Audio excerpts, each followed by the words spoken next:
Japanese Tales. The Eviction. The minister Miyoshi no Kiyokoi, a man of extraordinary intelligence and learning, was an expert even in yin-yang lore. Having no house of his own, he located a ruinous old mansion that stood near the crossing of 5th and Hokawa Avenues in Kyoto, and bought the place, even though no one lived in it, because it was well known to be haunted. Then, over his relative's strenuous objections, he prepared to move in on an astrologically suitable day. The right day turned out to be the 20th of the 6th moon. Kiyokoi began his move-in on an unusual way by setting out in his carriage about 6 in the evening, taking only a straw mat with him.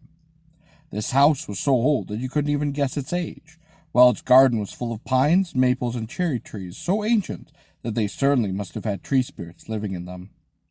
Vines, now just beginning to redden with fall, clambered everywhere, and the moss that covered the ground had not been swept for years. Kiyoyuki had the shutters raised. The interior partitions were all warped and torn.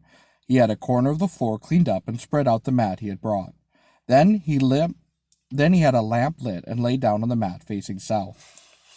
When his carriage had been put away in the carriage house, he dismissed all of his servants and ox drivers with instructions to come back the next day. Kiyoyuki dozed off, still facing south. In the middle of the night, he was awakened by a sort of rustling in the lattice work ceiling, and saw a face sticking out from a crossing of the lattice. All of the faces that were sticking out were different. When he calmly went on looking, they disappeared. Next, 40 or 50 riders, each a foot tall, clattered across the floor from east to west. Kiyoyuki kept watching.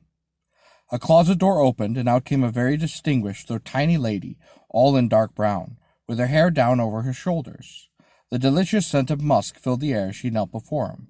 A red fan hid most of her face, but the forehead that peered above it was white, and the eyes elegantly long. The way just the pupils moved as she glanced either side was both dignified and quite sinister. Watching her, he assumed that the rest of her face must be very pretty, but as she prepared to go, she moved the fan aside a moment, and lo and behold, her nose was bright red, and a crossing pair of long silver fangs protruded from the corners of her mouth. This did give him a bit of a shock, but she meanwhile had vanished in the closet and closed the door. It was nearly dawn now, but there was a bright moon. Kiyoyuki was laying there as alert and untroubled as ever when an old man in a light blue robe came in from the dim garden outside, knelt, bowed very, very low, and respectfully held a letter forth. "What have you got to say to me?" said Kiyoyuki sharply.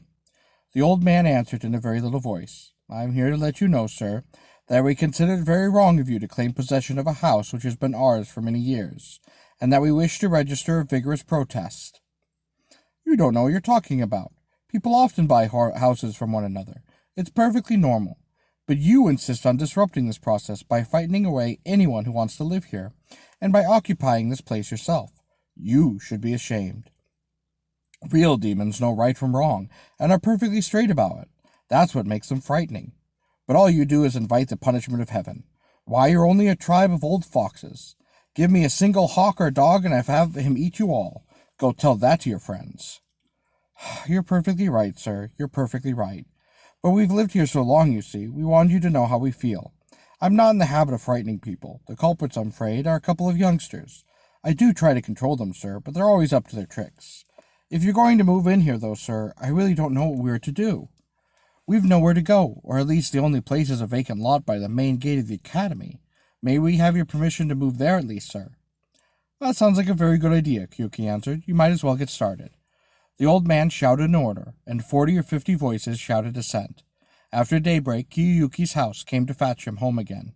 He went on about the business of having the house remodeled and made more up to date, and nothing special ever happened again while he lived there.